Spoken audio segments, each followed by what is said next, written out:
আল্লাহকে যদি গোটা জাতি চিনতে পারে, এ জাতির কোনো ভয় নাই। এ জাতিকে রক্ষা করবে কে?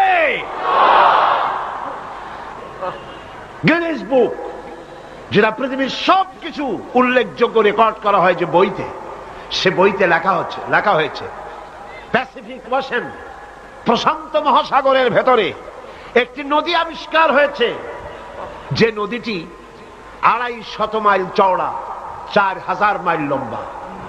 4000 মাইল লম্বা, 250 মাইল চওড়া, প্রশান্ত মহাসাগরের ভেতরে।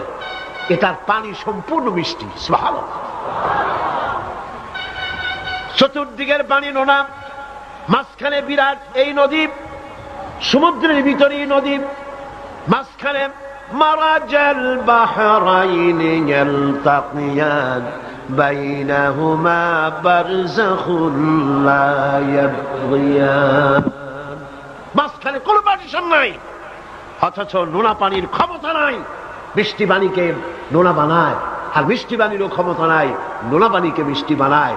মাঝখানে কোনো পার্টিশন নাই। চোখে দেখো না? আল্লাহ পাক বলছেন আইলাহুম মাআল্লাহি বাল আকসারুহুম লা ইয়ালামুন। এই যে নদীর পানিকে আল্লাহ পাক ভাগ করে দিলেন, এগুলির ব্যাপারে আল্লাহর সাথে কেউ শরীক ছিল? বরং তোমাদের মধ্যে অধিকাংশই এই কথাগুলিকে অনুধাবন করো না, বুঝতে পারো না। তিনি হচ্ছেন স্রষ্টা, তিনি মালিক, সে আল্লাহর চেনো। আল্লাহকে যদি গোটা জাতি চিনতে পারে, এ জাতির কোনো ভয় নাই। এ জাতিকে রক্ষা করবে কে? আল্লাহ পাক বলছেন আম্মান ইউজিবুল মুত্তাররা ইযা দাআহু ওয়া ইয়াকশিফুস সুআ ওয়া ইয়াজআলুকুম খুলাফাআল আরদ।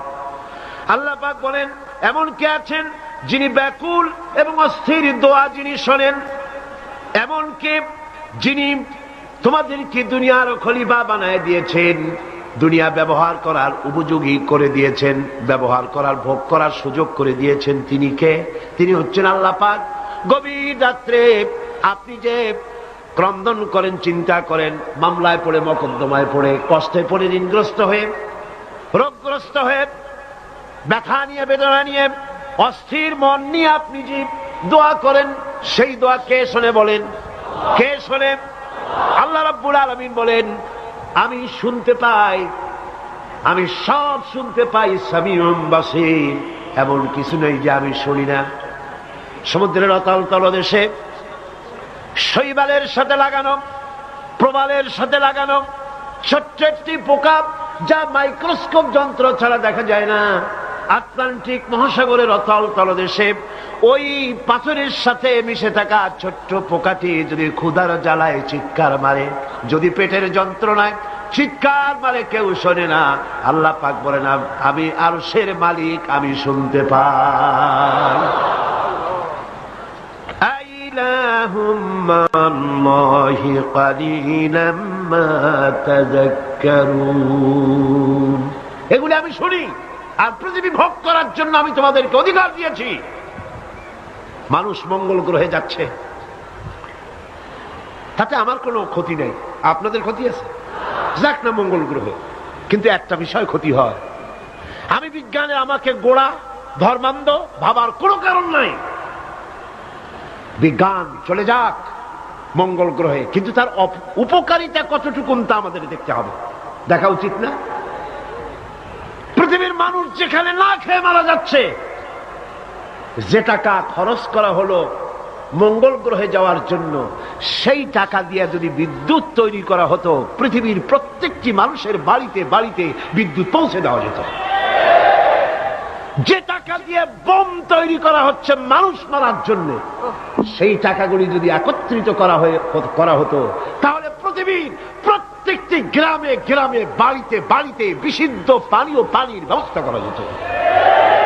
মানুষ মারার জন্য যত অস্ত্র তৈরি হলো, তা যদি একত্রিত করা হতো, সেই টাকা দিয়ে পৃথিবীতে এত হসপিটাল করা যেত যে বিনা চিকিৎসায় কেউ মারা যেত। আজ অসংখ্য টাকা খরচ করা হচ্ছে, গবেষণা ভালো, কিন্তু এই গবেষণার কি দাম? হিমালয় পর্বতের ওজন কত? চলেন আমরা গবেষণা করি, হিমালয় পর্বতের ওজন কত। চলুন আমরা পরিমাপ করি আটলান্টিক মহাসাগরে কত হাজার লক্ষ গ্যালন পানি আছে। চলুন সাহারা মরুভূমিতে যাই, হিসাব করে দেখি কত সহস্র কোটি বালুকণা সেখানে আছে। এ ব্যাপারে কোটি কোটি সহস্র সহস্র বিলিয়ন মিলিয়ন ট্রিলিয়ন ডলার খরচ করার কোনো দাম আছে? মানুষ মানুষের জন্য, মানুষ মানুষের কল্যাণের জন্য। সেই কল্যাণ যদি সাধিত না হয় তাহলে কি হবে? আল্লাহ পাক বলছেন এই পৃথিবী তোমাদের জন্য ভোগ দখলের জন্য দিয়েছি। পৃথিবী নিয়ে বেশি ভাবো, এখানে নিয়ামত আছে। সাথে বাস করতে পারবা না, সাথে যাইতে পারো, সাথে তো মানুষ গেছেও, যাইতে ক্ষতি নাই, আমি কিন্তু মানা করি না। আর আমার মানা শোনেই বেকে, সাথে যাক না, ক্ষতি কি? আমার বক্তব্য মনে হয় বুঝতে আপনাদের কষ্ট হয়নি। বুঝতে কষ্ট হয়েছে?